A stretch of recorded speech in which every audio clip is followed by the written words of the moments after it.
In case Dr. Mandaza is in and I can't see him, please, Dr. Mandaza, request the mic if you are in so that we can start. Sometimes when there are a couple of people, you might miss someone. If Dr. Mandaza is in, please request the mic.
It's a very good evening. Welcome to the site Zesni Twitter space. My name is Zenzel Ndebele. I'll be your host. And this evening we are talking about the 26 March by-elections, the elections that were by-elections that were held over the weekend. And we are looking at these by-elections, reviewing them, but also with the question that is there any lessons for the 2023 general elections? I know there's been a lot of talk on social media about the lessons, the by-elections, and a lot of complaints, a lot of arguments. People were surprised, and in some cases, disappointed, and some people were shocked, and I noticed that a lot of people don't follow elections because some of the issues that people were raising, I thought it was obvious, and it seems people are not aware. Again, a lot of people are not aware of voting patterns in Zimbabwe. But we had a lot of debates and arguments on social media, so it is quite interesting that we are having this discussion today. We have quite a number of panelists who will help us understand the by-elections and implications for 2023, if there are any. So some of our panelists tonight include Ibo Mandaza from Sapes Trust Manda, a lawyer and the ERC chairperson, Andrew Makoni, Zesni chairperson, Jasper Mangwana, ZEC spokesperson. We hope that he will be joining us a bit later on. We have Rose from Zimbabwe Lawyers for Human Rights. We have Priscilla from the Zimbabwe Human Rights Commission, Dr. Tinashe Gumbo from ZCC, and Patience Zimiri from the media monitors. The idea is we talk about the by-elections, and we interrogate, we analyze, we look at what did we find interesting about these by-elections? What did we find fascinating? There were so many things that were mentioned, especially logistically, that we will hope that our panelists will talk about it. We were covering a site, we were covering elections in mainly Bulawayo and Matabele North and Matabele South, and there were quite a number of incidents that were mentioned, like people were complaining that the pens were not working, the logistical problems of like not having sanitizers. A number of people were turned away because they brought the wrong documents, like driver's license or veterans cards or something like that. Others were told that they had gone to a wrong polling station, so they were redirected at different polling stations, and quite a number of people did not manage to vote because of that. There was also the interesting issue of COVID protocols where voters were supposed to write their names and phone numbers at the polling station after checking their temperature and so forth. And some people were not comfortable with that arrangement, and they felt like it was the invasion of their privacy. And somewhere we heard that in Victoria Falls, some people turned away because they didn't want to vote, and they didn't want to write down their names, so they preferred not to vote. We also had reports from Binga that there was quite a lot of assisted voters. Almost in every polling station, there was a significant number of assisted voters. And whenever you have these issues of assisted voters, we always have questions of, so when this person is choosing who they vote for, who's supposed to be in the booth with them? Is it ZEC officials? Are police supposed to be there? Are the polling agents are supposed to be called in? Those are some of the questions that we hope we would tackle today. And I think to start the ball rolling, I want to invite Andrew Makoni from ZESNI, the ZESNI chairperson. I've sent you the mic. Please accept the request. And we just want to know from the ZESNI point of view, how did you find the elections? What were some of the observations that you noticed? We also, from our side, this side in Bulawayo and the parts of Matabele North and parts Matabele South, Midlands, there was quite a low voter turnout. The number of voters compared to the general elections was quite low, which is the characteristic of a by-election. Usually, by-elections have low voter turnout. And I guess some of the people who are going to be councillors or representing wards will be councillors after having attained less than 1,000 votes. Some people were winning with 800 votes, 900 votes, and these people are going to be representing the whole ward. So the issue of voter turnout was an issue. So, ZESNI, please, if you can accept the microphone, and if you can't sit, you can request the microphone. I know sometimes I might send you the request and you might not see, just request the microphone. While waiting for ZESNI, I think we have Trust Manda from ERC. If you can unmute your mic, and my question to you is, having observed the by-elections, what were some of your key findings and observations? Yes, good evening, and thanks, moderator. Good evening to everyone. Evening, sir. Yes, thank you very much. I want to say that from the onset, what you have been saying as the general findings or things that were on the ground seem to have permeated the whole terrain of elections. You have mentioned the voter turnout, you have mentioned some things to do with COVID protocols, you mentioned a few things there. In fact, our findings are many, but I will just list some of them, and then the flesh we'll talk about as we go into the discussion.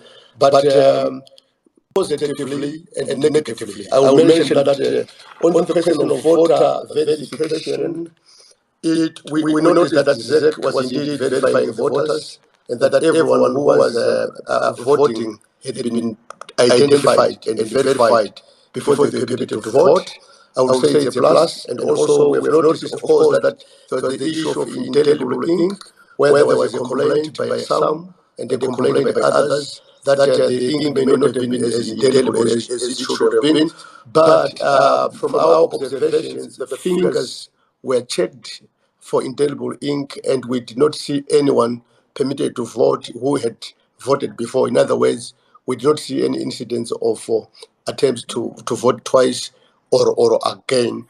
But of course, also on voter turnout, or rather turnaways, there was quite a significant number of people that were turned away for various reasons, some of which you have mentioned. For example, they were presenting wrong identity documents, they were showing up at wrong polling stations, and so on and so on.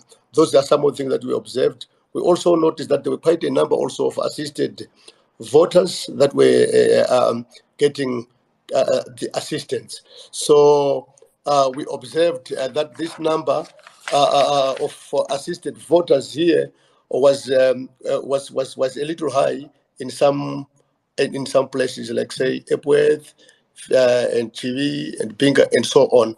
Then on the question of closing and counting, we also noticed that ZEC, the observers were permitted to go into the counting and to the observation of the procedures. So I would say there were pluses and minuses in the sense that there were negatives and positives. And the party agents were also allowed to even go and see what was happening there in terms of observing the electoral processes. And results were posted as was expected in terms of the law. But we also saw a few other things that were negative in the sense that the ballot paper, there was always some complaints about that our ballot, our symbol have not been, or our symbols have not been captured on the ballot. And we also noticed, of course, that the voters' roll was not made available as it was supposed to have been for purpose of analysis. So basically, there are some of the things there that we also saw as needful of attention. But I will rest my case here. I've got a few other things, but perhaps so that I do not preempt others' findings, let me leave it there. But also the question of the environment, of course, of elections, pre-elections, pre-election environment. Of course, there was an unfortunate death of one in Kwekwe there, one too many, of course. And the police's role, and the ZEC's role on the question of the media and the like. Those are some of the things that we observed. But I will go into the flesh maybe when the opportunity arises again. These were things that we observed. Yes, maybe let me at this point ask you that as people were observing the elections, and as the ERS with all the experience in monitoring elections, not only in Zimbabwe but in the region, would you say if I had asked you, in your view, do you think the elections were free and fair? That is relative. I would say we need to look at the election in relation to what the Constitution provides in terms of the principles of inclusion, the principle of verifiability of an election, the principle of impartiality of the body that manages the elections. I would say that ZEC still has a long way to go. I don't want to give a death knell to the election as such, but all I can say is that there is a long way to go to meet the requirements of those principles that are in the Constitution. For example, access to the media, equal access to the media. For example, equal terrain in terms of access to the voter by the political parties. I would say language that is not hating, that is not of hate and the like. Those things still have to be improved. I would say that the elections were peaceful in the sense of the day of the election, but were not peaceful in the sense of the pre-election mode and mood. So I wouldn't say they were free and fair, but I can say that ZEC still has a long way to go in order to reach the threshold where we can say, as ERC and any other organization that deals with observation of elections in Zimbabwe, to say these elections are free and fair. All I can say is that they have not passed the test of what we would really call credible elections. When we look at the principles that are in the Constitution, which we don't believe that were all followed. For example, making sure that there was enough information to go out there for purpose of people to know their voters' rights, enough mobilization out there. I would say that there was really a terrain that would make these elections uncontested or to be qualified or to be unqualified, as it were, to be free and fair. So we say there's a lot of work to be done from the environment perspective and from the management of election perspective, and even the players within the election and the political parties. I would say that a lot still has to be done. Thank you very much. That is Trust Manda. He is the human rights lawyer and board member for the Zimbabwe Lawyers for Human Rights, as well as the chairperson for the Election Resource Center. For those who are joining us, this is a side Twitter space held in partnership with ZESNI, and we are discussing the 26 much by-elections lessons for the 2023 harmonized elections. I've just up next is Mr. Mandaza. But before Mandaza comes in, I just want to get people to know that we have about 5-6 speakers that are going to be coming in. That will include Jasper Mangwana as ex-spokesperson, Roslyn from the Zimbabwe Lawyers for Human Rights, Priscilla from the Zimbabwe Human Rights Commission, Dr. Tinashe Gumbo from ZCC, Patience Zimiri from Media Monitors. Then after that, we would open the space to comments and questions from other people. So I would like other comrades to just hold on requesting the microphone right now so that I can be able to locate the speakers. Mr. Mandaza, evening. Good evening. How are you? I'm very good. The ERC chairperson says that ZEC has a long way to go. And my question to you is, looking at these by-elections, what do you think are the lessons that have been learned by the ruling party and the opposition? And also, what are the lessons that the general public can learn for 2023? I think the first thing to learn, to reflect upon, is the reasons for the by-elections, which were an affront on democracy itself, where those who elected MPs in 2018 found themselves with MPs recalled. That was the biggest affront to democracy in the history of democracy, electoral democracy.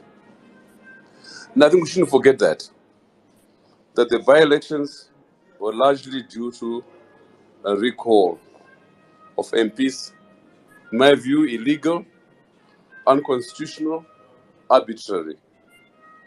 We should remember that.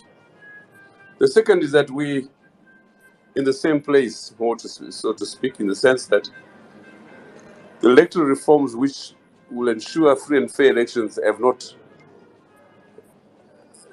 taken place. And we should not be too euphoric about the elections just gone by. And we should not ignore the pitfalls and the hurdles ahead. And hence my third observation, which has to do with ZEC. Until ZEC is attended to, until ZEC is reconstituted, we have a problem, even on the level of perception alone. It is not yet clear, and indeed the public cannot conclude that ZEC is out of the woods yet. So in my view, those are the three issues I want to comment upon. One, the backdrop to the by-elections, the illegal, unconstitutional, and arbitrary recall of MPs, and therefore an affront of democracy. The second is that we should not be euphoric about ZEC. We need to learn and understand the imperative, which was the third point, of electoral reforms. So between now and the next elections, we must work on the issue of electoral reforms. Very urgent, in my view. I'll stop there. Yeah, you raise quite interesting points about electoral reforms, and you are saying until ZEC is reconstituted, we still have a problem. And my question is, I mean, let's assume that there is too much pressure to reconstitute ZEC and so forth. The same process or the same appointing authority will appoint someone who will come in and behave the same way as ZEC is behaving now. Is there any room for an independent ZEC in a country like Zimbabwe? Yes, there is. Constitutionally, there is provisions for that. But it has not been done. I mean, it's no secret that ZEC is an instrument of the secretariat state. The secretariats are embedded in ZEC. It's no secret. And above all, given the backdrop of a coup of 2017, it raises the question of whether you can have an election which is free and fair under a military rule, and which is the other point I want to raise.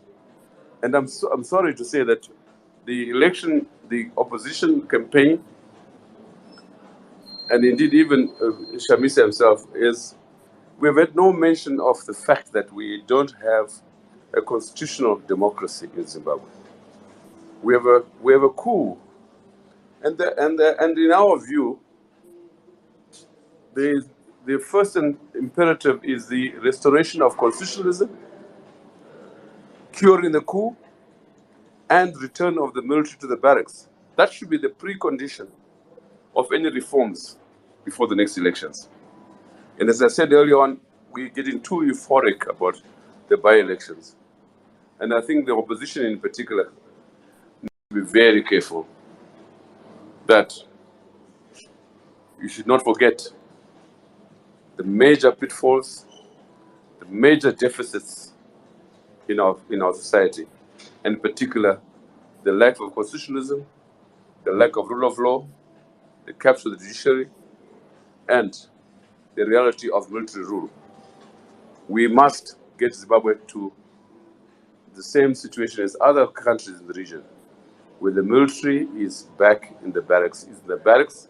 It is not obtrusive in politics, and above all, is not embedded in the electoral processes, as we have seen for the last 20 years.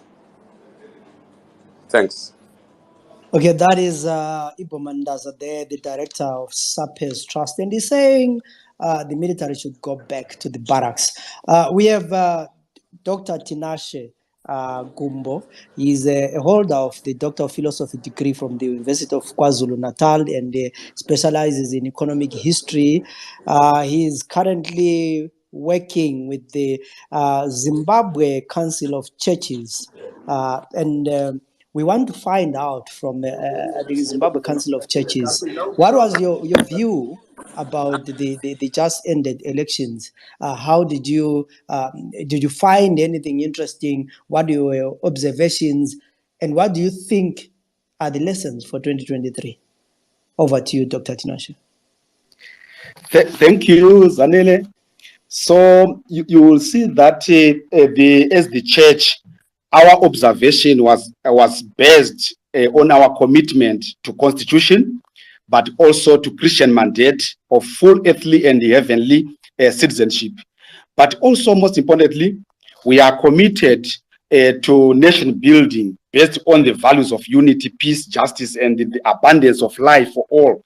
So you will see that as a result, we then came up with a campaign which we call the I Pray I Vote campaign, which guided our observation.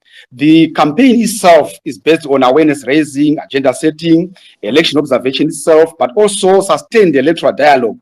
And most importantly, under the agenda setting aspect, we came up with what we called the Ecumenical Election Covenant, where we defined the benchmarks that we expected from this particular election, the benchmarks with regards to the qualities of the leaders and also the process of this particular process.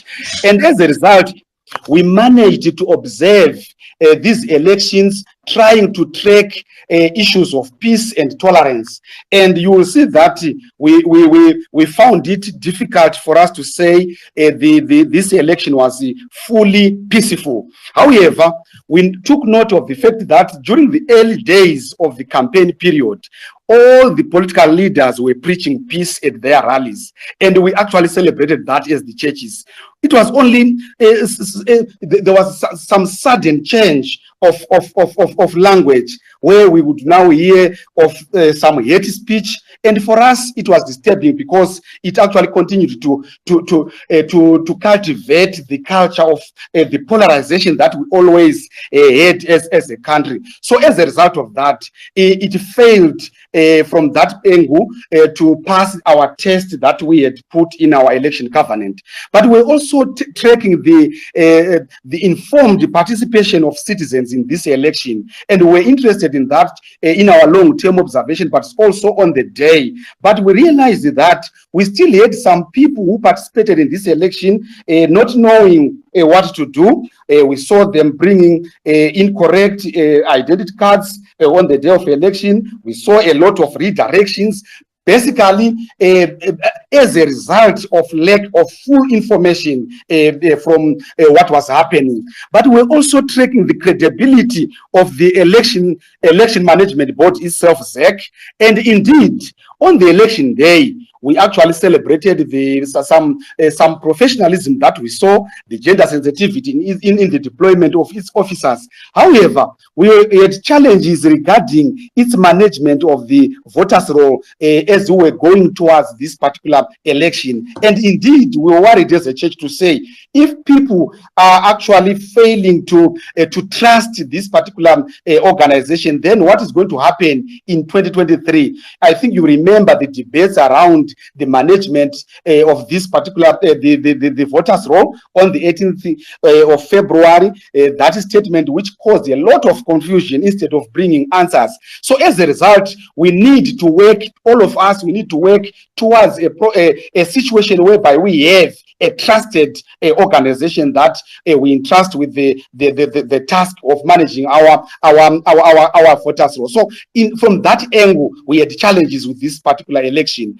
But we're also tracking the independence of some institutions, particularly the law enforcement agents, your police. And we noted that on the election day, the police acted professionally. However, during the campaign period, we saw some selective application of the law. We saw the opposition being denied the opportunity to meet the supporters, and we had challenges with that. And lastly, so that I don't preempt other people's lessons, we also noted issues to do with the media. We tried to track the media, and at times you would see that only ZANU-PF was fully covered by the ZBC, but at the same time, we also saw the social media also being biased towards the opposition itself. But most importantly, we realized that only the three political parties, the ZANU-PF, CCC, the MDC Alliance, got much coverage from all the media houses, whether private or public. And indeed, all the other political parties did not get the chance to be covered. So we had challenges with that. So as a result, we actually came up with our own recommendations. For example, with regards to the issue of peace violence that took place, we still feel that institutions like the NPRC, the Zimbabwe Human Rights Commission, need to be visible in such cases so that they are able to publicly condemn those. And by doing so, they will actually build the public's confidence in our situations. But obviously, we also have a lot other recommendations that we can also share as we go. Thank you for now. Thank you. You've raised a lot of interesting issues, Dr. Tinashe, around the issues of the independence of the law enforcement agents, the issues to do with the police, whether the police were independent in doing their work.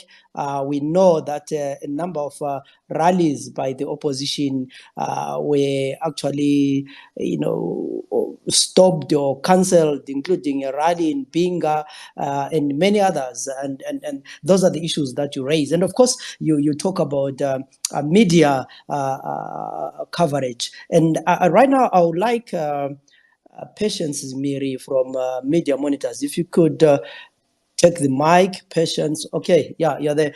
Patience, you monitor the media, and Dr. Tinashe talked about media coverage.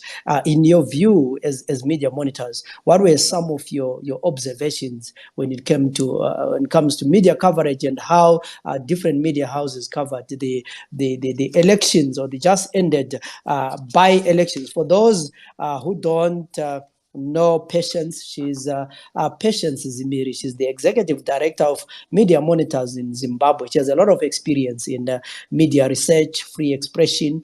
She's a free expression advocate herself, and she has really conducted a number of researches on media policy and practice in Zimbabwe, and she has become a leading voice in promoting professional practices in journalism, including human rights and women rights and policies and practices. With over 15 years of experience, we have the best person here when it comes to media monitoring in Zimbabwe. Madam, the floor is yours. Thank you very much, Zenzele, and I hope I can live up to that introduction.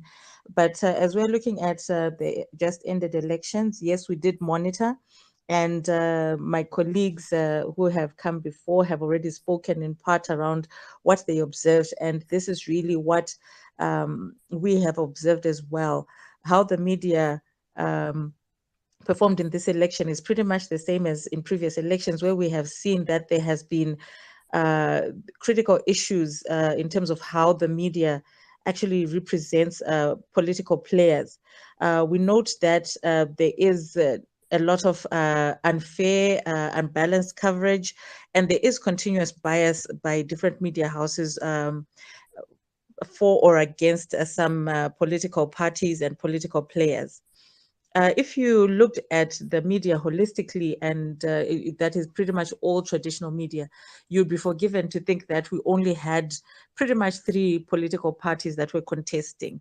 The three that received the majority of media coverage, which were ZANU-PF, which definitely got the lion's share, MDCA, and the CCC. So we found that all the smaller political parties received very little coverage, and this has been a trend, especially since we have seen a higher number of political parties participating since the last two elections. We also noted the low representation of women candidates, and this was an issue. It was reflective of the low numbers that of women who were participating as candidates in the election.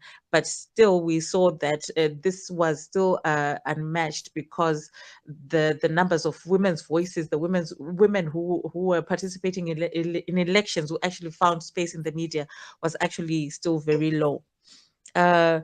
As indicated, where there was, as I have already indicated, there was an unbalanced coverage, where there were those instances where, of course, with the public broadcaster, where we expect them to cover more political players in a more equitable manner.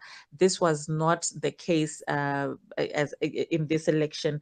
But I think as we are looking forward to some of the issues, the three critical issues I think we need to be looking at. Yes, we do have the situation, but what exactly are the challenges, and what exactly should we be looking at as we are going into the future? We've got, firstly, issues of professionalism by the media itself. How professional is the media in covering elections? Because there are specific ethical and professional standards that the media is expected to adhere to. Some of these are contained in the Electoral Act. Some of these are contained in various codes of conduct by the different media houses and other regulatory bodies. And these sometimes flop during elections in terms of how they report on violence, for example.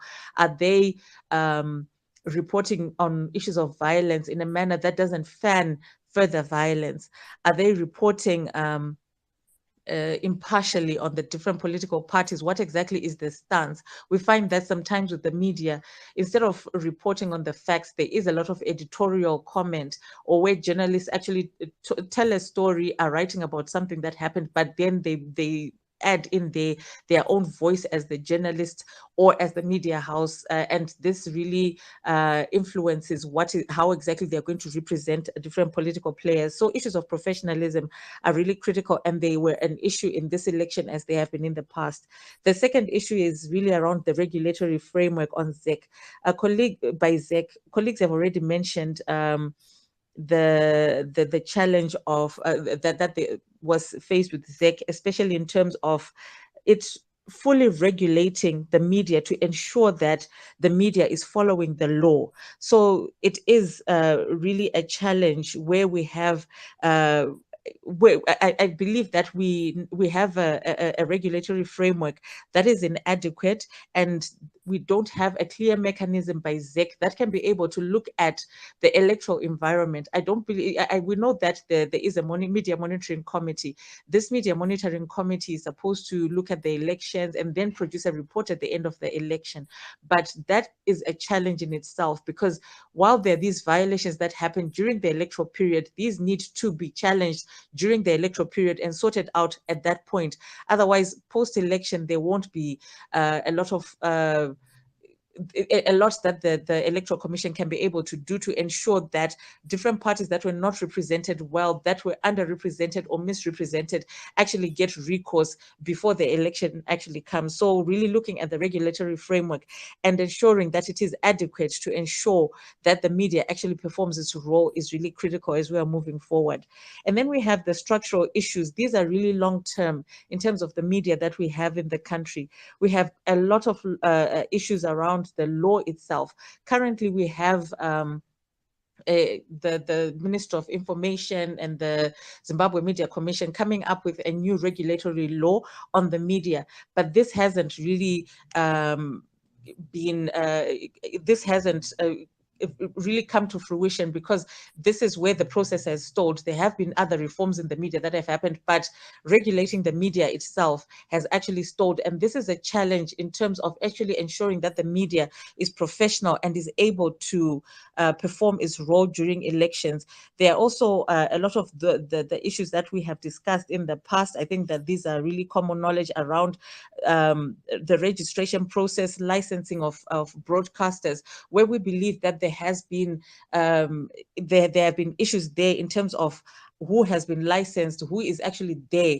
Are there enough? Is there enough diversity of voices, whether it is in terms of commercial radio, community radio stations, in terms of the media houses, print media houses themselves? So how do we look at that framework that we already have to ensure that we have enough diversity of voices, so that we don't always have complaints around one political party being represented or underrepresented in the media? We also have issues around access by citizens themselves out there. We still have very low access to media platforms by people in the different communities. We expected that there would be a lot of changes that would have happened with the licensing of community radio stations, but we still have a really big challenge with the community radio license not allowed to produce or speak about politics within their programs. And this is a challenge where you expect that these community radio stations are the closest to the people and are the ones that can be able to provide the information that is required by citizens. I think I can go on in terms of such a lot of the structural issues, but just suffice to say, those three big issues that we have: the media itself needing to be professional, the Electoral Commission needing to provide a regulatory framework on elections that actually ensures that we have a fair environment, and trying to challenge the structural distortions we already have in how our media in Zimbabwe is structured.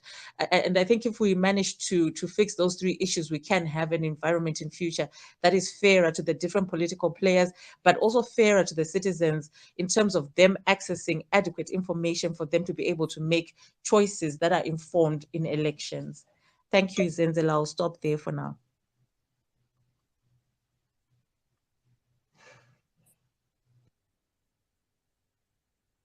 Okay, thank you, Patience, for that intervention. I saw Jasper coming in. I hope he managed to connect. The last time I checked, he was connecting. If Jasper, if you have connected, just take the mic. I wanted to ask a few questions directly to you before you log off. I know as a ZEC spokesperson, you are a busy person. So I just want to give you the opportunity to speak, then you can be free. If you have connected, Jasper, we have just ended the elections, and there were so many issues or questions on the issue of the ZEC preparedness. As ZEC, my first question to you is, we had so many people being redirected or to other polling stations. What can be done to make sure that every person who wants to vote can vote?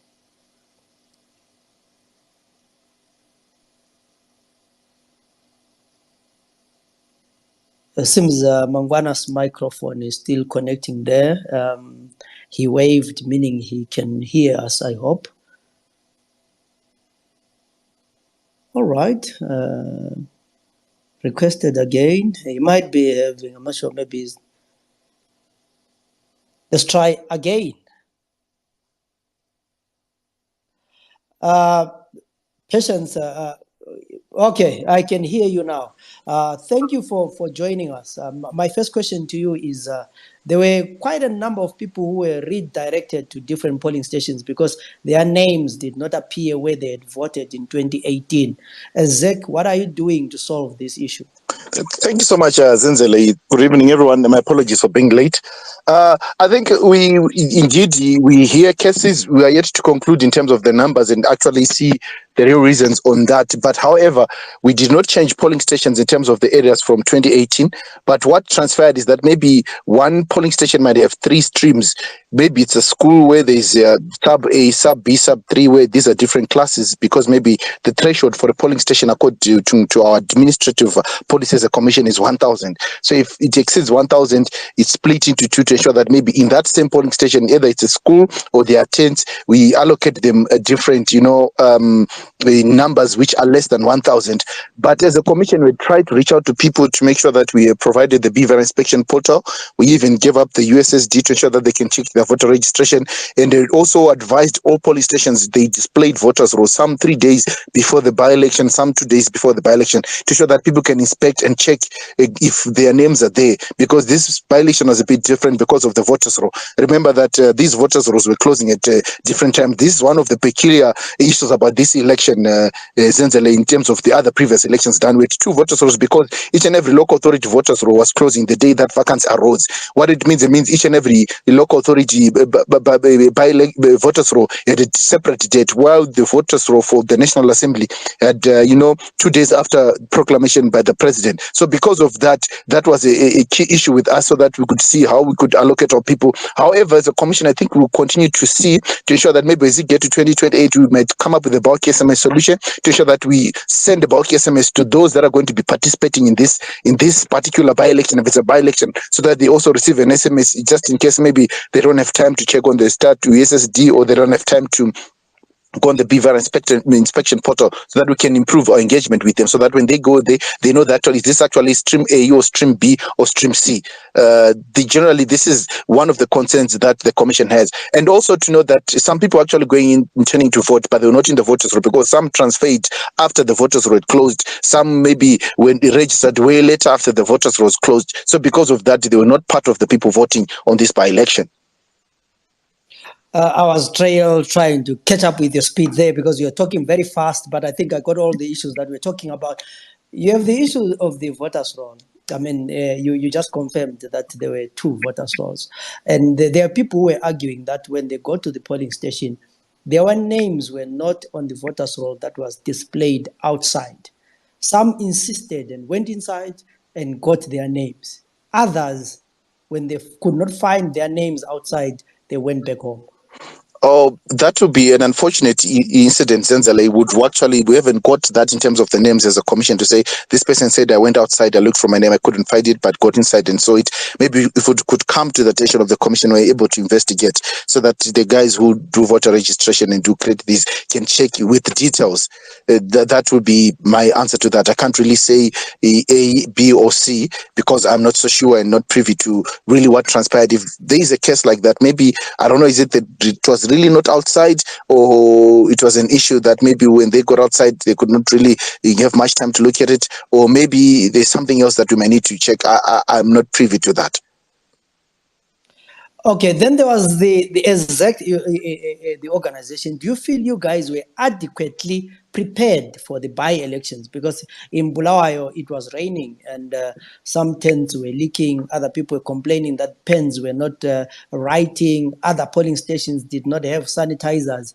Do you feel like you were adequately prepared and resourced for these by-elections? Thank you so much, Zenzel. I think, you raised quite key issues, because the weather also was not on our side, because a lot of things had to be considered. I even noted in areas where there were rains and some of these, displayed voters rolls on paper, they had to take them down and later on put them down and put some stones, and people would actually go there and look down to try to look for their names. These are issues that maybe we need to also to learn as a commission as we get into 2023. We are not so sure because we don't control the weather, but this is an issue that we need to look at. However, even in terms of the issues, terms of to say maybe there were leakages in the tents. We do have what are called the logistical committees at every polling ward, where people actually work to ensure that if there's electricity, something is done. In terms of COVID, in terms of issues around the sanitizers, we need actually detail to say this polling station had an issue. If that was there, it was an unfortunate incident because we procured enough, sanitizers and some of these requirements for the polling stations. However, in terms of the tents,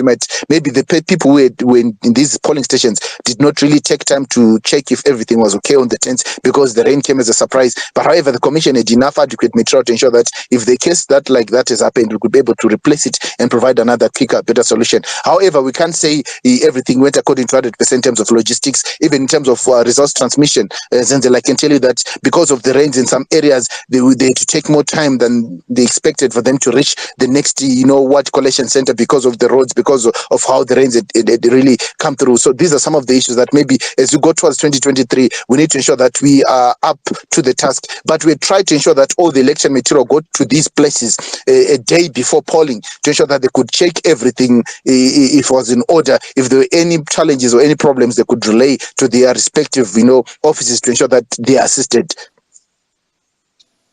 Yeah, the topic of the day today is lessons for 2023. And we have heard from many quarters, people are saying ZEC is not ready for the elections. They are not impartial. They are not independent. You seem to be, siding with one side. My question to you is, as ZEC, are you guys very independent and impartial? Thanks so much, Zenzele. We are independent and impartial. It's unfortunate, I think maybe because of the narratives and some speculations happening. But at times, if you look at the commission, it will be good for us to be taken into account according to the law. So that when the commission has done something that you feel maybe is impartial, if there is something that can be then taken, because some of the issues raised, Zenzele, to be honest with you, you can see them and see that this really are not real matters to the commission. It's just that the commission becomes at times the easy punching bag in the event maybe something does not suit a specific narrative. So the easy way to blame is the commission. But however, as a commission, we'll try by all means, and we always engage with our stakeholders to ensure that we deliver, the free, fair, credible elections according to the law and according to what the stakeholders are expecting. Where the commission, you feel that the commission is not really doing its job, I think our doors are very open to ensure that you can come in and say, we have an issue with you, we have this issue with the commission, can the issue assist on that? It's also important for us and also other stakeholders to play a very important role to ensure that we deliver the key issues to the people, to ensure that they also know that there's no rigging in terms of the electoral processes.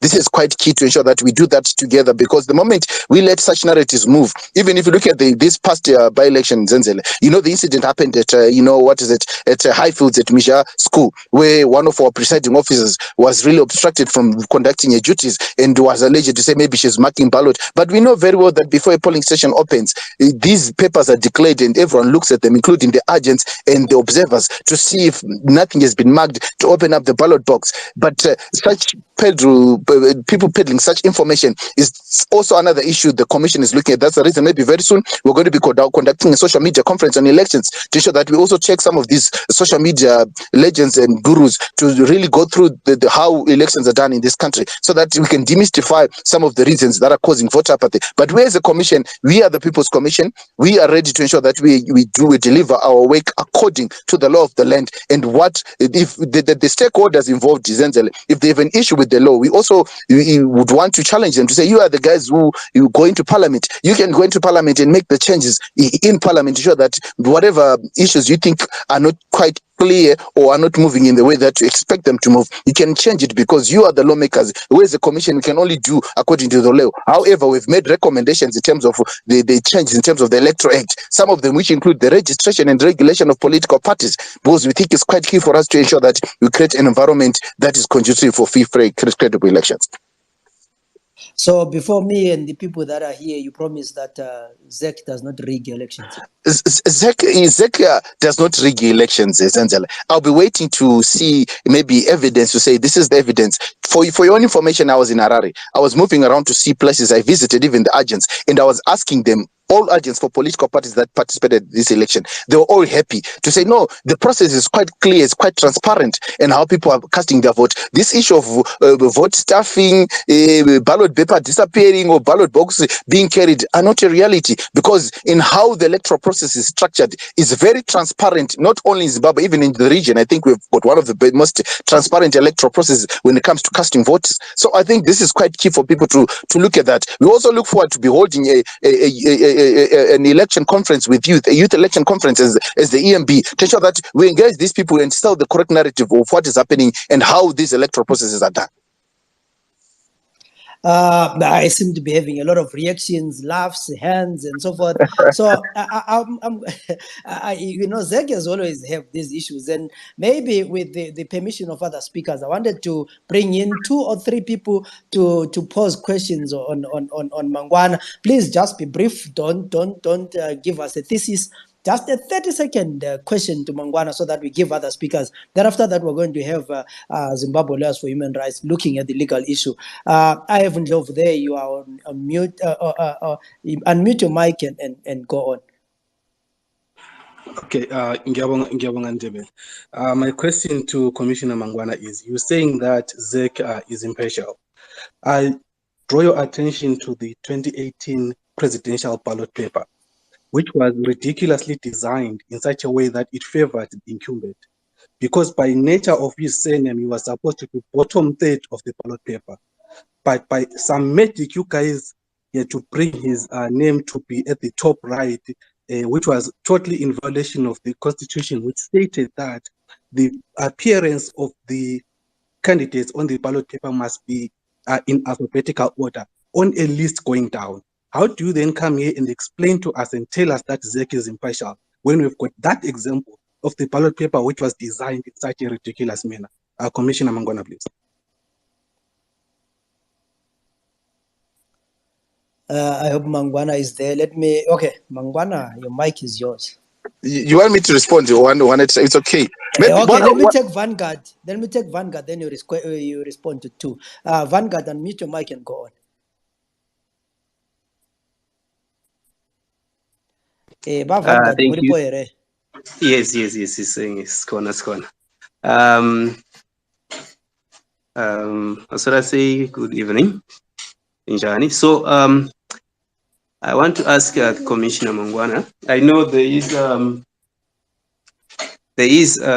issues that were raised by Pachedu concerning people being moved from the WAS that which they voted for in 2018, and now those details changed, and also we moved across constituencies. I know one of the responses that you gave in one of the sessions we had, you say that you wanted people to come forward to ZEC and maybe approach you and say my details have changed.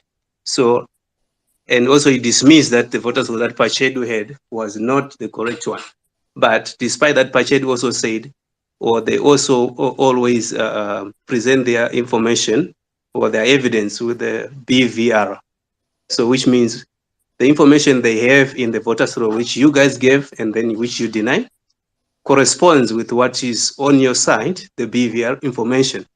So which means we otherwise say ZEC is not truthful, because what Pachedu is saying is being backed by evidence, which is your side, which means if I check my details and I see that they are changed in Pachedu's voters roll, which you deny you gave them, and then I check if it corresponds with your BVR, then I see it's the same.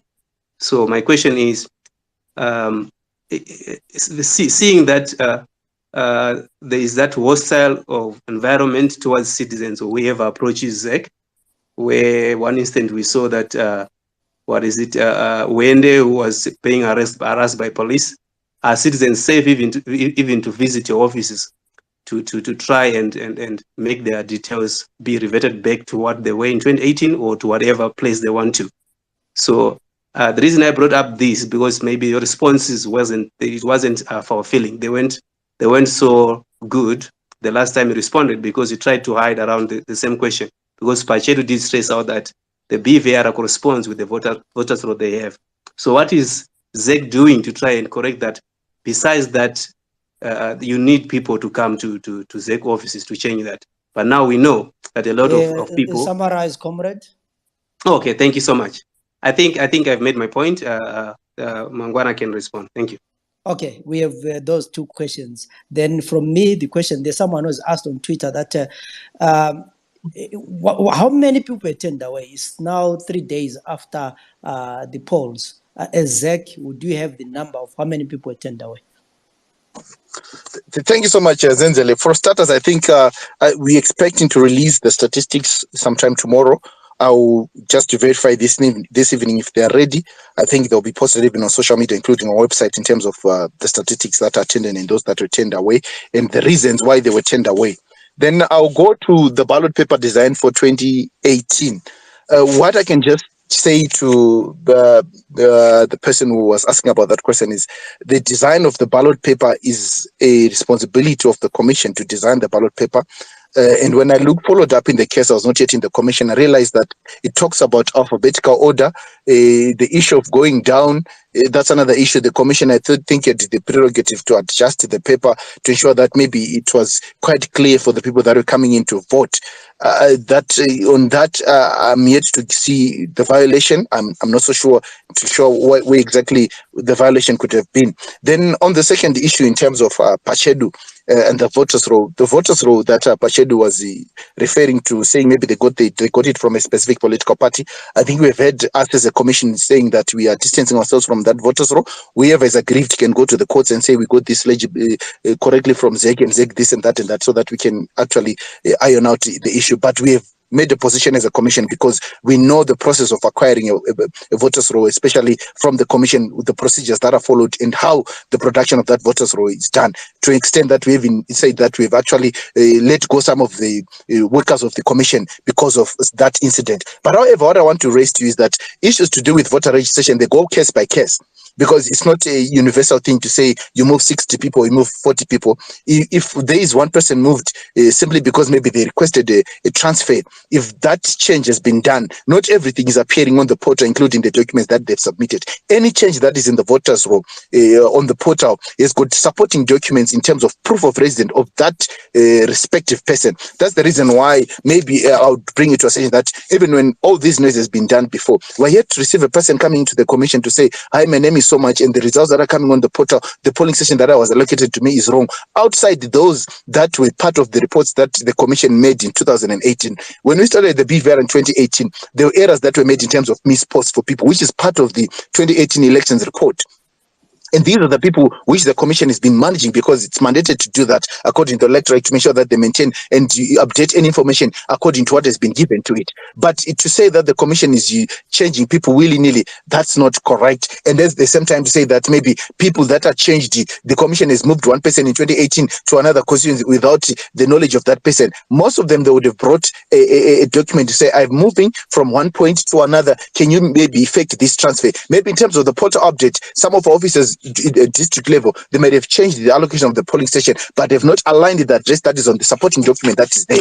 Maybe that's the reason why at times they're saying it's also important for, say, if people are like that, they should be able to come to the commission and get assistance. However, I'm not so sure of the case that you're talking about in terms of people being chased away at ZEC offices, but I would want to take it to your attention that people are getting to our offices to register to vote. People are getting to our 73 offices, 10 provincials and 63 districts to go there and transfer. We are receiving transfers as we speak. We are receiving people who are registering to vote. I wouldn't know why the commission would actually be a danger to the people that it's supposed to save. That would not be a good case. And the issue I've raised, I'm not privy to understand really what transpired and if what level of harassment it was. I'm not so sure. But what I can tell you is that if there's an issue like that, please bring it to the attention of the commission to ensure that when you get to our district office, when you get to our provincial office, to have an issue attended, we're able to resolve to you. The people are talking about that were being harassed, whatever you're talking about. Even in this past week, they even came to office. They had engagement when they inquiry in terms of the ballot paper which is going to be used, when they were talking that our logo or our designs in black and white. They came to the offices.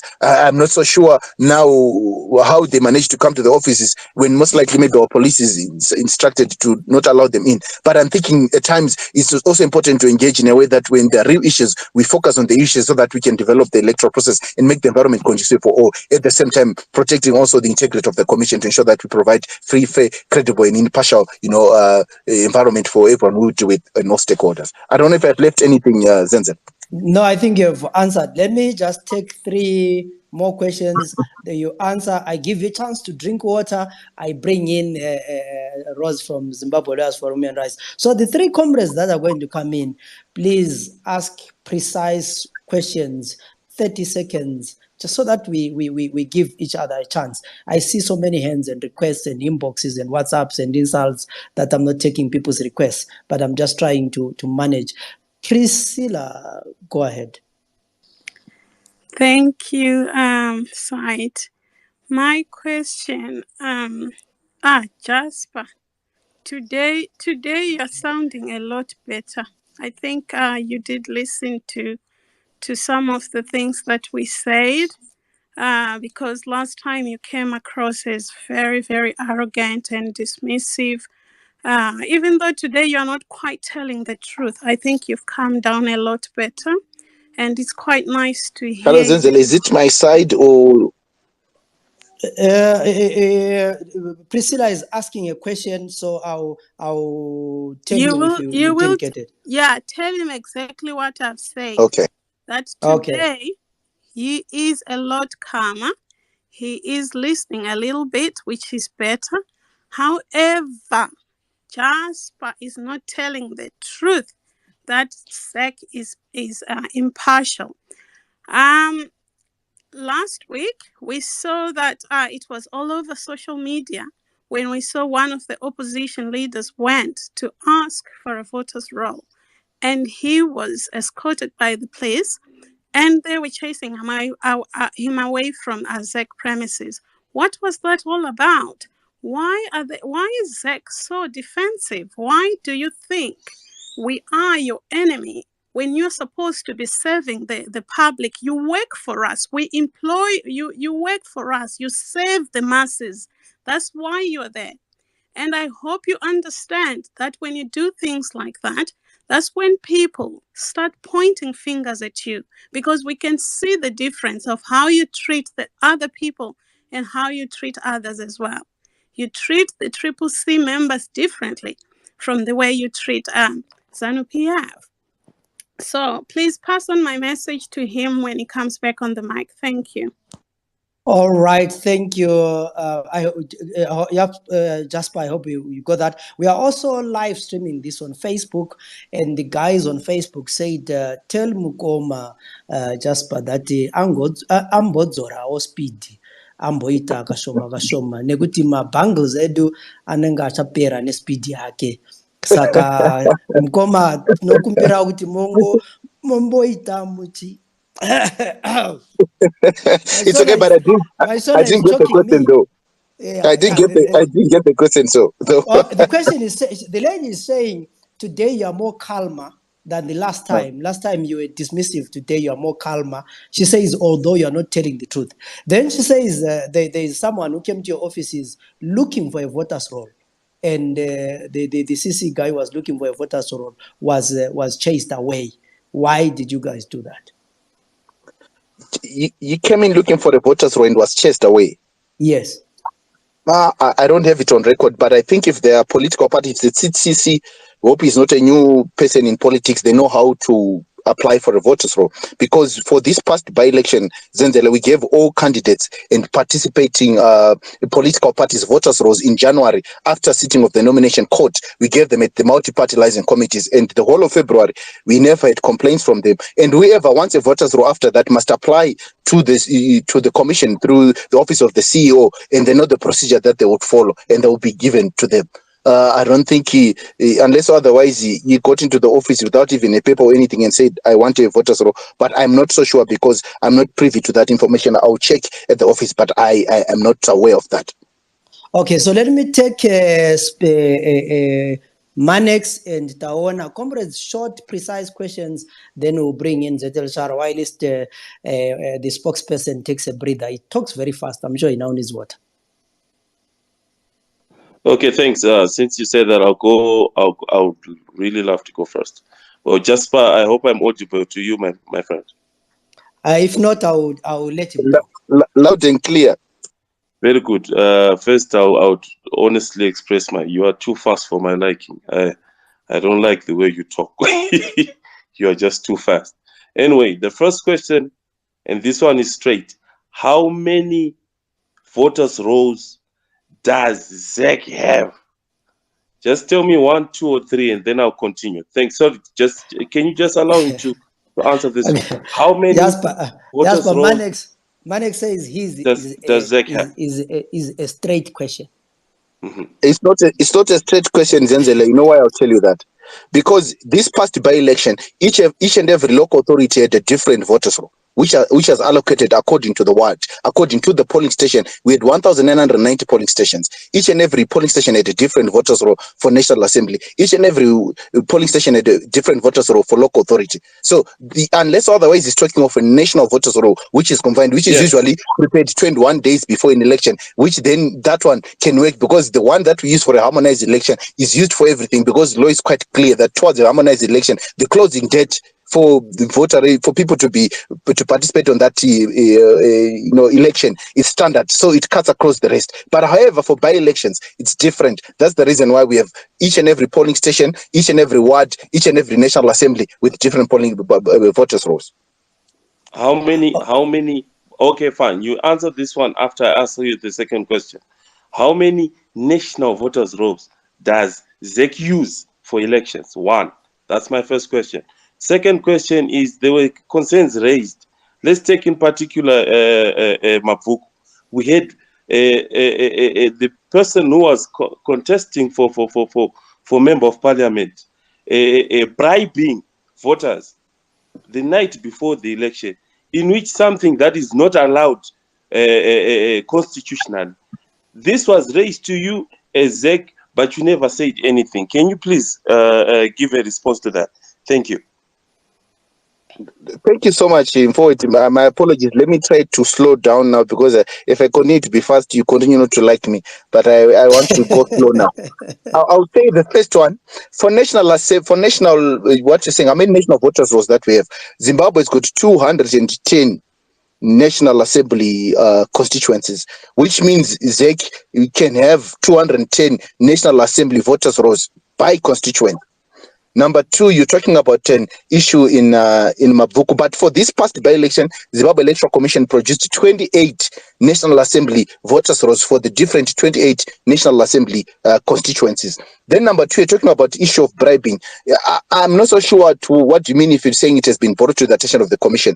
A lot of people, Zenzele, tend to say when they tweet and say ZEC this, they say, no, we have already formally reported to ZEC, now ZEC must act. At times, if you look at some of these issues, because if you're talking of an incident happening maybe in campaign areas, ZEC is not present there. Someone has to lodge a complaint, either to the commission, and the commission will direct it to Zimbabwe Republic Police if it requires, investigations and prosecutions. But if it's not brought to the attention of the commission formally by saying, hi, my name is so much from Ebuku, I'm a candidate, or I'm a supporter, I'm a what, I'm bringing to the attention of the commission that this has been happening, can the commission assist and facilitate the investigations, and these things should be brought to order? That has not been brought to the commission. Even some of these things that are raised, they're all social media.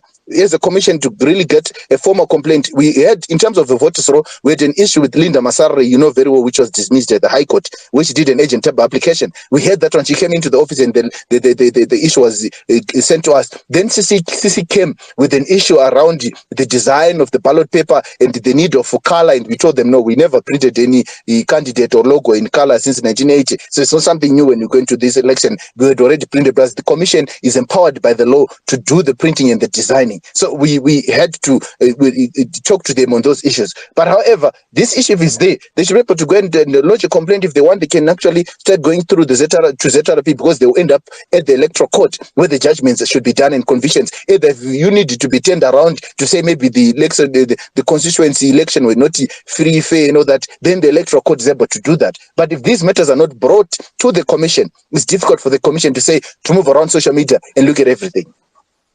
Okay, thanks. I'll take one last question from Taona, then I'll give you a break, Jasper. Then we can go to Zeterechana. Taona, come in. Okay, thank you.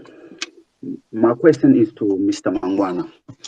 Mr. Mangwana, why is it that there deafening silence from ZEC in terms of censoring and condemning blatant and clear cases of vote buying.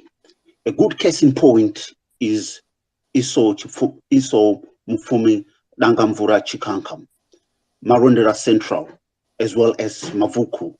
There have been, clear evidence, video evidence on social media, which clearly shows cases of vote buying. But ZEC never acknowledged that they are either going to investigate and look into it. And you have been signposted many times by Pachedu on many cases of vote buying. But ZEC has been adopting ostrich mentality of burying its hands in the sand and pretend everything is normal. We have seen that. I can't hear anything, Zenzele. I'll tell you once the question comes in. Mr. Tawana, just got your question. Let me just finish. We have seen the eagerness of ZEC to quickly come out when there was an alleged case of vote rigging in Highfield.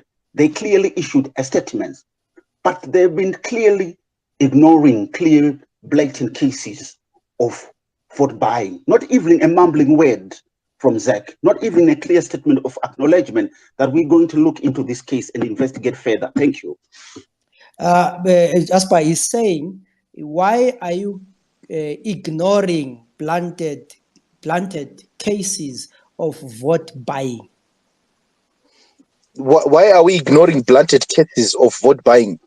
Yes. What I'll tell you, Zenzele, is that some of these issues, the issues that needs to be investigated, prosecuted, and a conviction done. Do you agree with me on that? Most of these electoral offences, including the harassment of our own officer in Major Primary School in Highfields, we had to have the officer go and make the presiding officer go and make a police report so that police can do their work. So we as a commission to say we've concluded that this is by vote buying because simply a video has been posted on social media. It's going to be very difficult for the commission because we don't have prosecuting and investigating powers. These are given to the statutes that are there in the country. We work together with Zimbabwe Public Police. We work with the Zimbabwe Human Rights Commission. We also even work with the National Peace and Reconciliation Commission. If you noted in these past by-elections, they're moving around, promoting peace. So it's also important for these players, including the political players, those that are aggrieved to be the complainant and say, I've lodged an issue with the commission, I've written it down, I've submitted it to the commission. The commission will then direct it to the relevant institution to assist on that.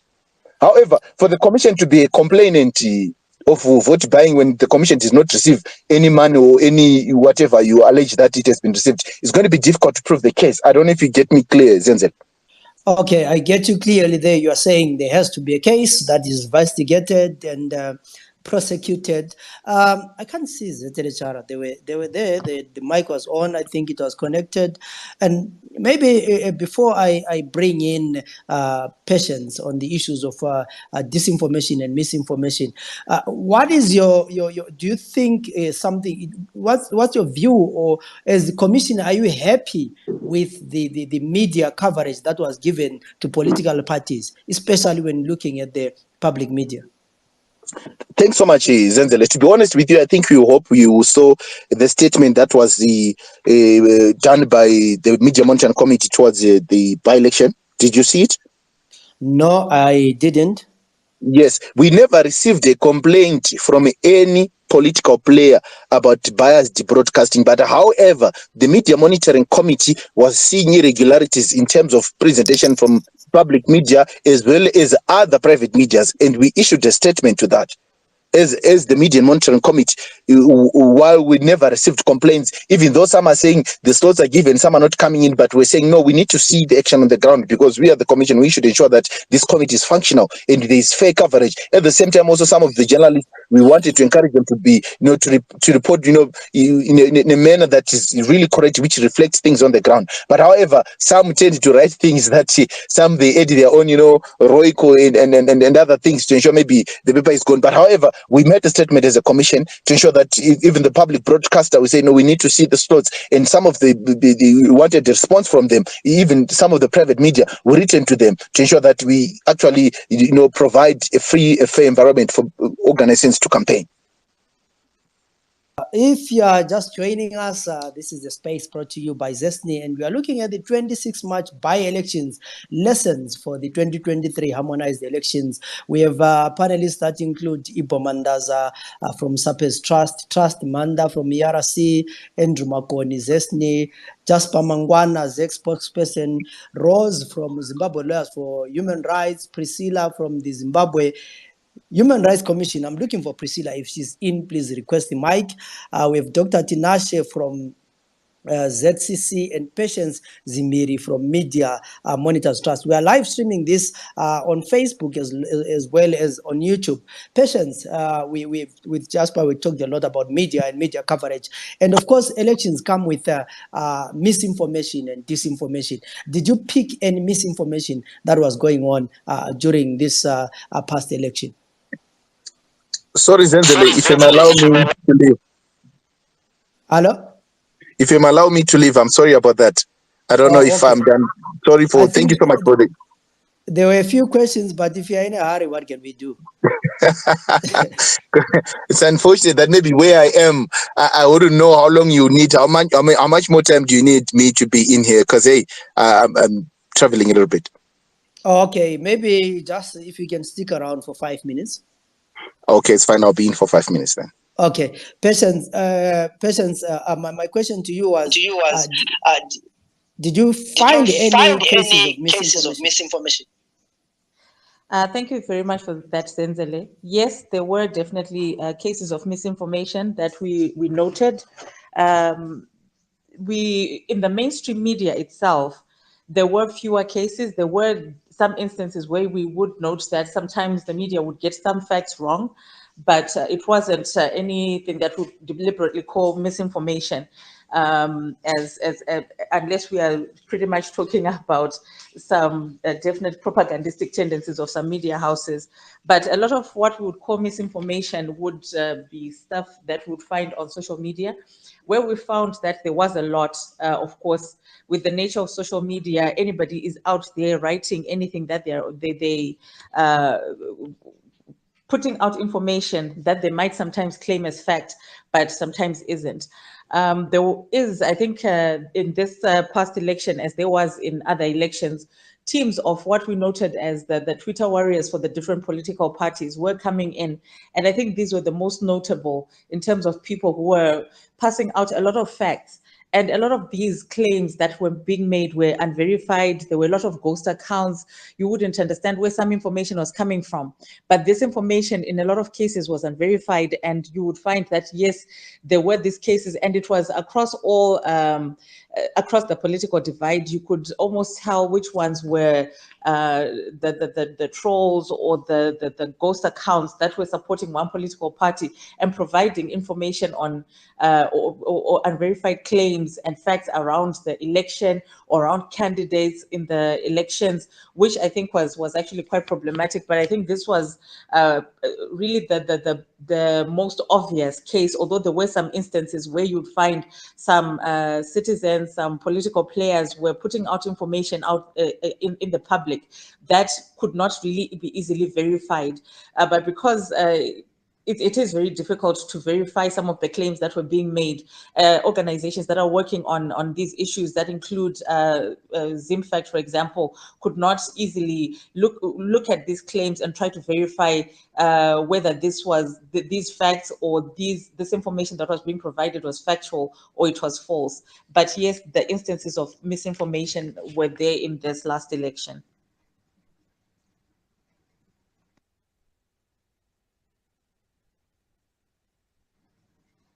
Thank you, Zenzele.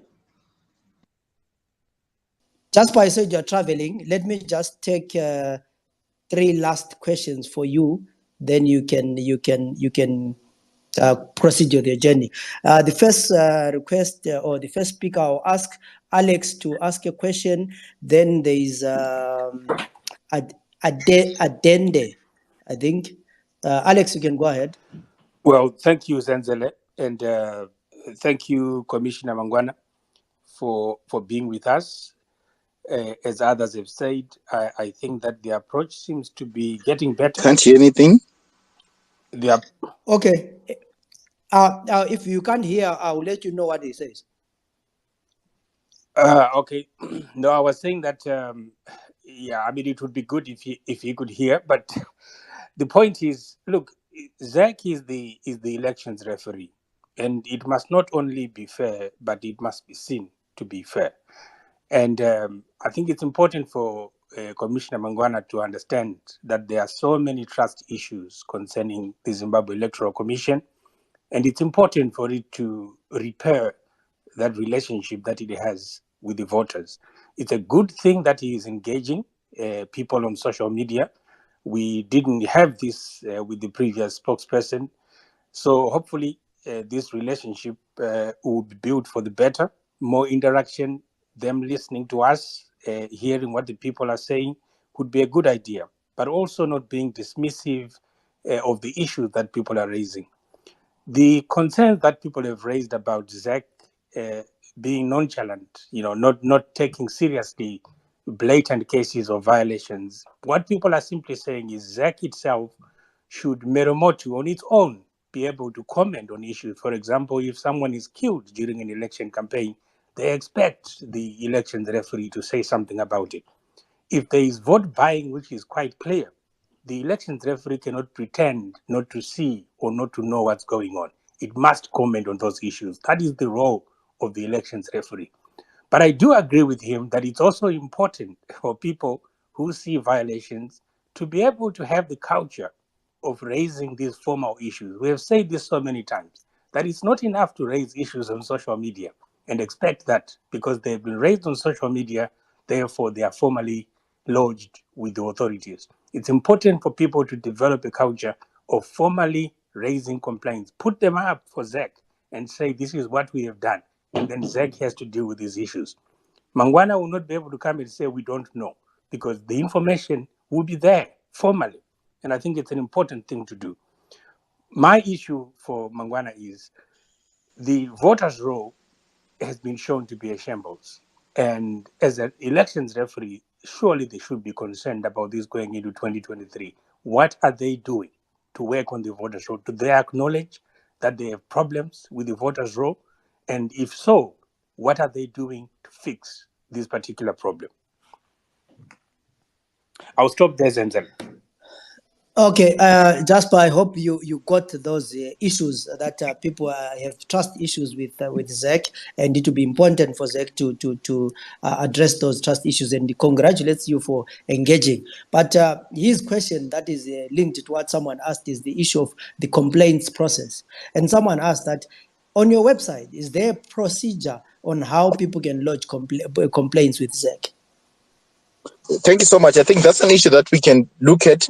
But however, if you look at how we have been structured, Zenzele, I didn't get the comment from Alex, but I'll say that we have district election officers. Whoever's registering to vote, your first point of call closer to you, because we don't have permanent polling officers, we don't have permanent ward officers, we don't have permanent constituent officers, but we do have the district. This is the first point of call in the event that you've got an issue that you think maybe there's an issue, or your closest, Zimbabwe Electoral Commission office where it is, so that you can bring and say, I've got my issue is to do with A, B, C, D. Depending with the issue, some issues not even require you to come to the commission, some issues just require you to, send some call or send some email, engage with the respective, offices for your issues. However, the complaints that usually come in, there is a structure of the multi-party liaison committee which is established soon as we get into an election, depending with the type of a complaint. If it is to do with the election that we're looking at, most of these political parties bring these complaints to the MPLCs. Why do we have these MPLCs? Because this is a framework that has been given by law, because the commission at times brings them together so they can agree on a way forward. If they're having problems in how they're campaigning in their respective places, they're able to handle them and agree on a position to move forward, because the commission is not empowered to say we can do this to you in some of these petty issues where they argue on. But however, the complaints we might consider to see, as we want to really certify as one of the ISO certifications as a commission, we'll see if we can come up with the proper one for the electorate. For say maybe someone is a registered voter, has got a raised issue that needs to be addressed. But in most cases, for your information, issues to do with voter registration, they are really done at district level and usually resolve them. But for these ones to do with political parties, we have these subcommittees that are done, including accreditation. For instance, we do have the accreditation committee where the issues to do with accreditation, these are the people that handle it. If you look at issues to do with maybe training of agents, training of observers, some of these things have been done at at district level. We have officers there, and usually these political players are the people that recommend people who come there to become agents. The commission does not choose people for them. But in terms of complaints, I think that's an issue that we need to look at and specify to say what type of complaints are really coming to the commission. How do we then handle them? Some of the complaints, my brother, are not really something a commission can do. For instance, if you talk about the legal issues, we need you to take to account the people that you have voted them into parliament to ensure that they address these issues in parliament, because the parliament has got the power to change or make the law and not the commission. When it comes to issues to do with maybe violence and all that, if you bring it to attention of the commission will delegate and actually assign the respective institutions to look at that. If are issues to do with human rights, the Zimbabwe Human Rights Commission is actually there. They will really look into the matters. If are issues to do with peace, the National Peace and Reconciliation Commission will work together with the commission to ensure that we move on, as well as the Judicial Service Commission. That's the reason why we have the Electoral Court to assist on such matters. Okay, thank you, Mangwana, for those answers. And of course, people are commenting you that you at least you are engaging and you've slowed the speed a bit. So that is a positive. I've put ZRHR on standby for quite a while, and I just want to bring them in to look at what are some of the legal challenges that they saw. And one thing in particular, ZRHR, is the issue of writing names at the polling station. People were complaining that they had to write their names and they did not feel safe that way. Was that a violation of human rights, or it was COVID protocols?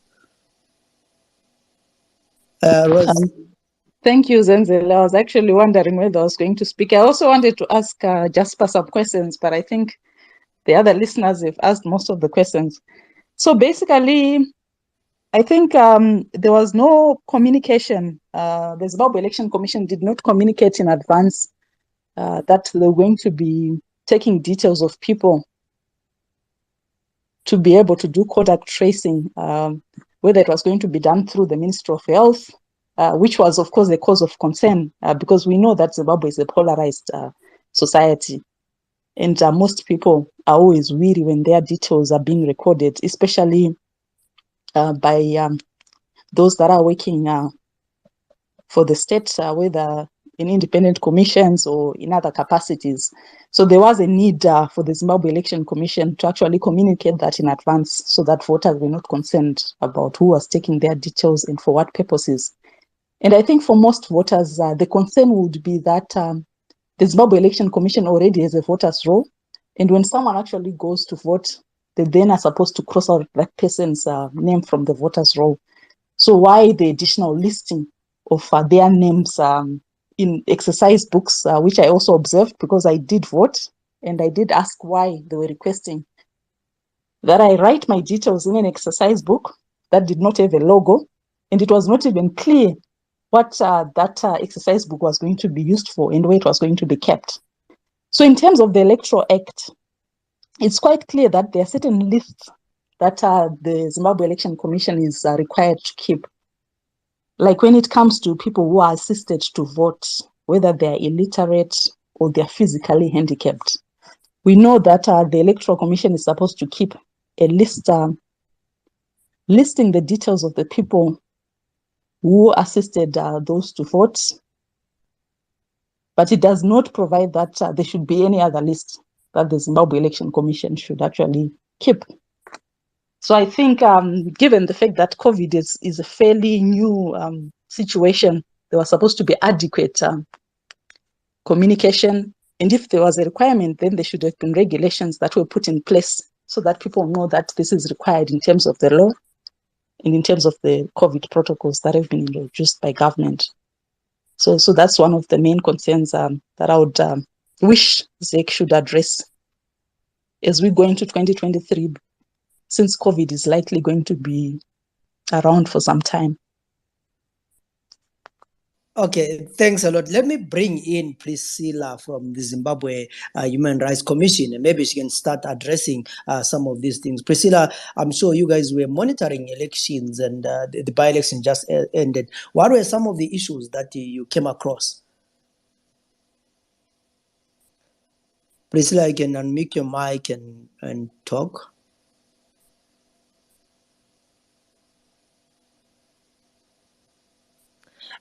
She seems to be having network challenges there. I see now she's a listener. Let me try and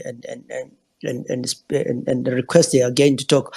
Rose, I mean, there's been also something that Jasper just mentioned in passing and said it doesn't have the statistics as yet.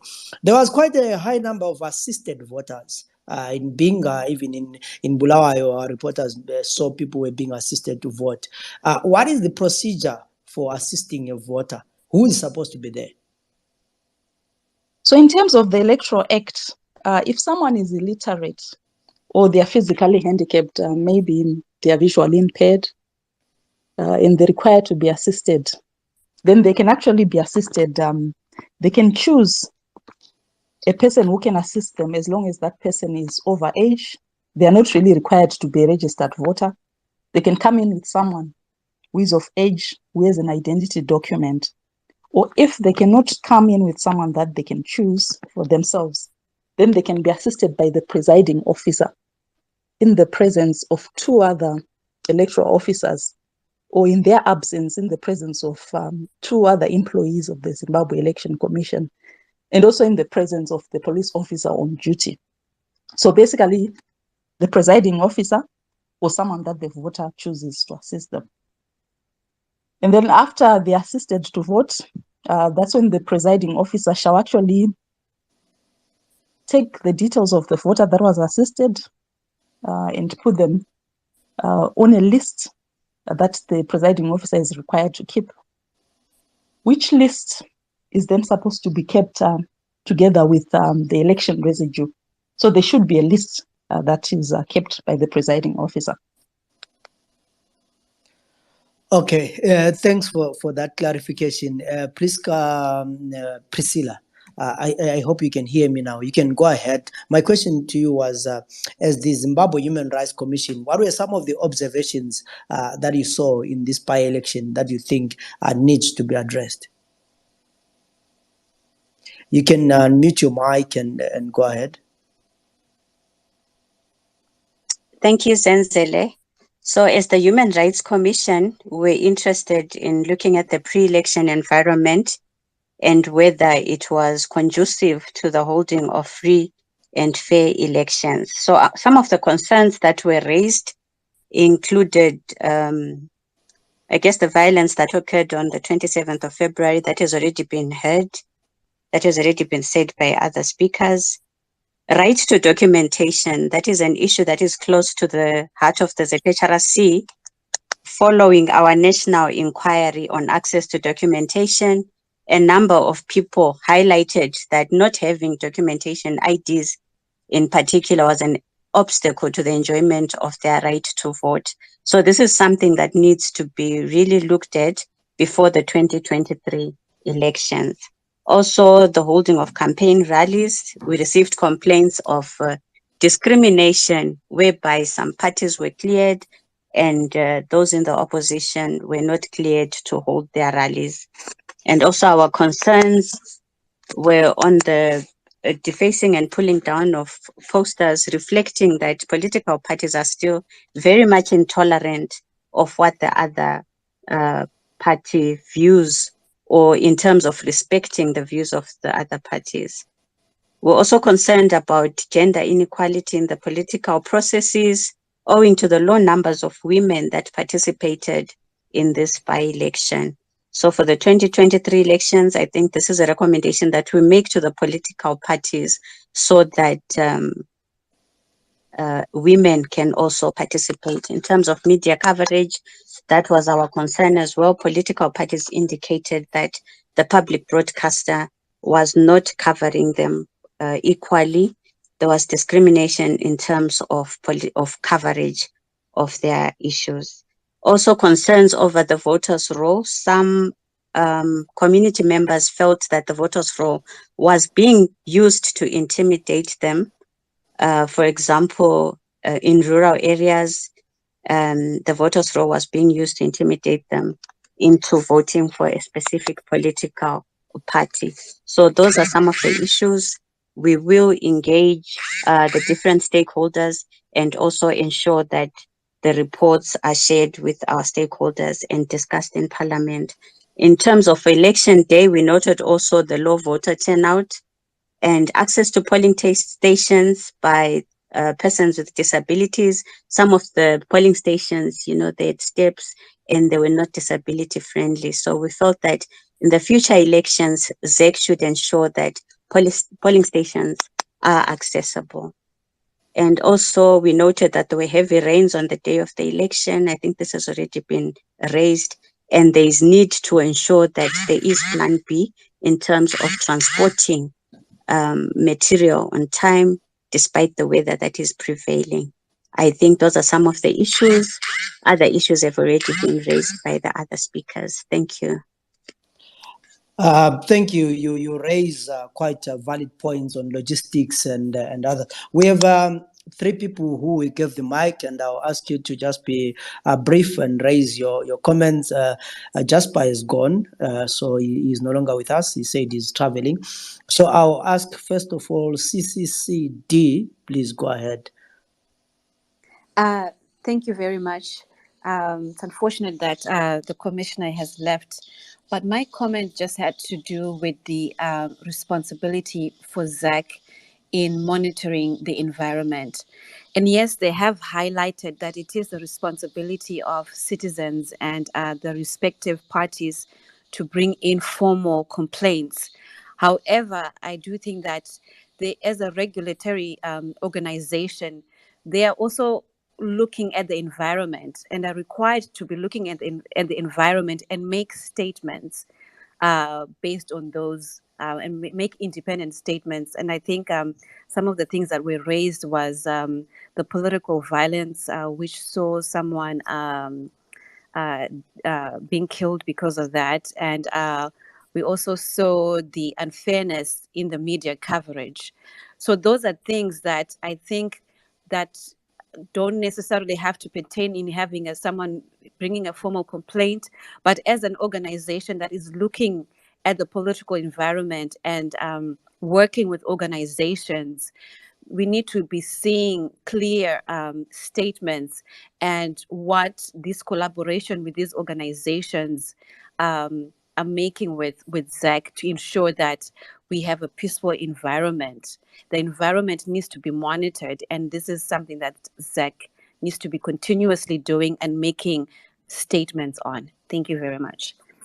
Thank you. And then up next is Maga. Please be brief and give us your views. Thank you so much. It's just unfortunate that the commissioner is away. Otherwise, I wanted to ask him a couple of questions. But my comments revolves the voters roll number 1. I wanted to check with the commissioner. What is the procedure of getting a voters roll from ZEC? Because he keeps on saying this, the Pachelu voters roll, we don't recognize it because they didn't acquire the procedure. What is the procedure? Because they usually send some tweets to say, did you know the ZEC, did you know? So why can they not tell people that if you want the voters roll, this is the procedure? Anything else is not. Number 2, I wanted to comment as well that ZEC sometimes I don't know whether it's by coincidence or they deliberately mislead people. There was a white ballot box which was posted on social media some days before. They were quick to come on social media to say, this is not ours, we don't use that. I don't think anyone complained about that. I don't think anyone lodged a complaint to them. But when if it's other things which they don't even answer to, they tend to hide and say someone has to come and report at our offices. And it's impractical to say, if there is a rumor to say there are probably 100,000 people which has been transferred, to start to say, oh, those people, they should come to the office. I don't think it's a reasonable thing unless they genuinely try to mislead the people. That's my view. Thank you. Thanks, you, Maga. Did you know that the ZEC spokesperson speaks very fast? Mazi, the floor is yours.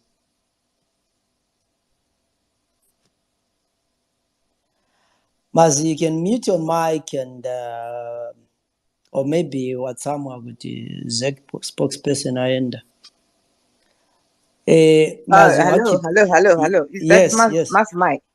yes. Thank you for giving me the opportunity. Mine is a bit of a personal question, and the SEC person is gone anyway. I just wanted to check if he's related to the spokesperson Nick Mangwana, and if there is conflict of interest. That's my question number one. Question number Have you two. asked to speak? Sorry? Just hold on. Mazi, Mai, go ahead. I was saying I just wanted to check if the spokesperson is related to Nick Mangwana, and if there is conflict of interest. Okay, Vanguard, do you want to respond to that? I saw your hand up. Oh, yes, thank you, Zenzele. So there is another space that I think it was 263 who held that space some time ago. That question was asked Mazi, and Jasper did respond that he's not related. I don't know how true is that. So he said he's not related to Nick or Paul Mangwana. Okay, my next question is about the writing of people's names in the exercise book. Just a few days before the voting, people were attending rallies. There was nothing like that. People were not registering their names in exercise books.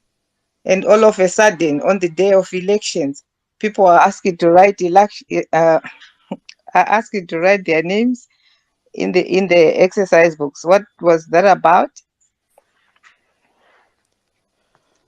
We wish Zach was here to respond, but now that they've gone, we all have questions about that. And like Zimbabwe lawyer said, that this issue was not communicated in advance, so many people felt unsafe because of that process. And there were inconsistencies as well. I know somebody who is assertive, who went to vote, and they were asked to write their name down. They refused, and they were allowed to vote anyway. So that's a concern, a real concern. Yeah, that's a real concern, and we hope that other people are going to address this. We have Zimbabwe Human Rights Commission here, we have ERC, we have ZESNI. These are the people who can take note of these issues and address them. And for now, I think I just wanted to, summarize the discussion. I know we've been going on for quite a while. This was a Twitter space on the March 26 by-elections lessons for 2023. And this was brought to you by ZESNI. We had quite a number of speakers, people with experience and expertise. Ibo Mandaza from SAPES, Trust Manda from ERC, Andrew Makoni, ZESNI, Jasper Mangwana, Zek, Rose from ZLHR, Priscilla from Zimbabwe Lawyers for Human Rights, Dr. Tinashe Kumbo from ZCC, and Patience Zimiri from the Media Alliance. I see Patience is the only speaker remaining here. Others might have dropped because of network. But Patience, maybe lastly, what do you think 2023 looks like after all these issues that have been raised? Thank you Patience, very much, Zenzele. okay. Thank you. I think 2023 mixed fortunes really that we are looking at. There are still a lot of these issues that people have raised, and while we have had challenges in the past, the voters' roll is not a new issue. There have been issues that have been raised. I think in the past it has been around voters who have been, or names of dead people who are appearing on the voters' roll, for example. So there are those issues around the voters' roll that have always been a challenge in our elections.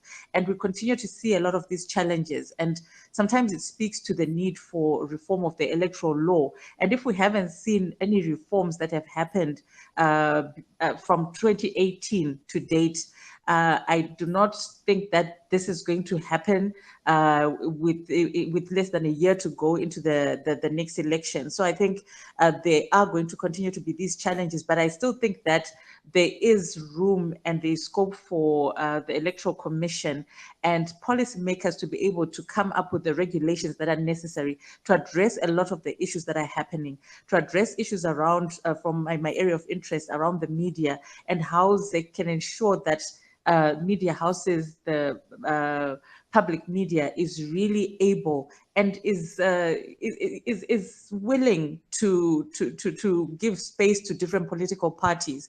Yes, there is the Media Monitoring Committee, but so far, outside releasing those statements, what exactly is it doing to proactively ensure that we have more equitability in terms of the media?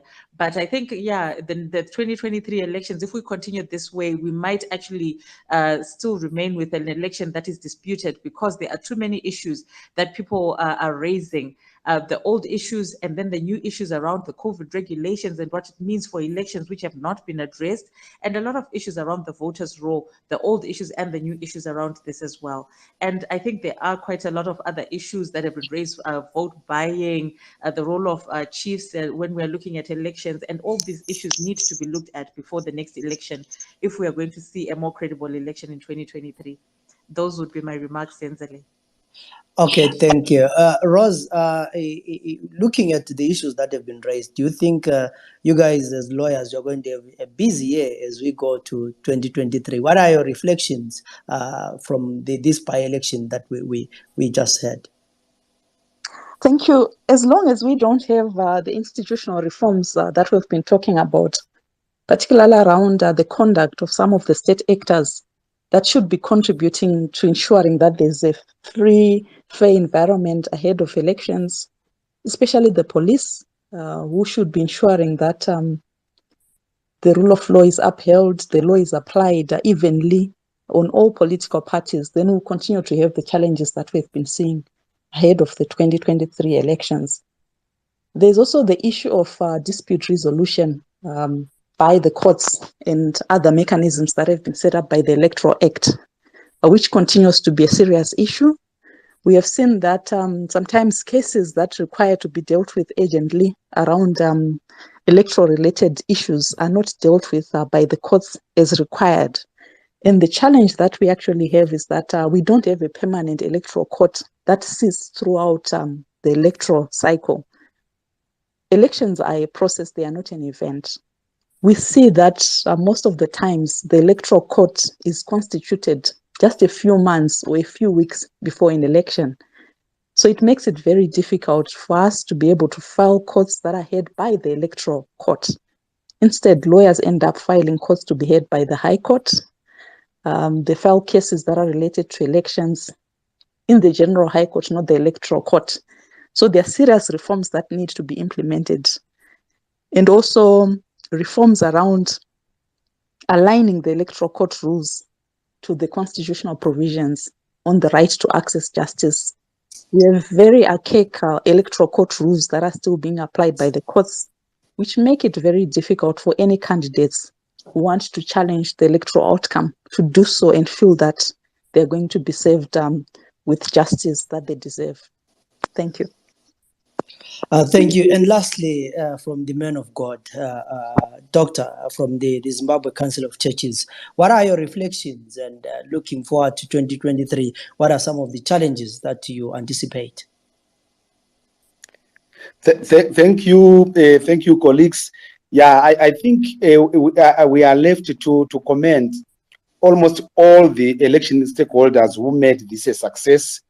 Yes, we managed to pick some gaps in this election, but this election has actually given us a hope that as a nation we can continue to work towards a more democratic process.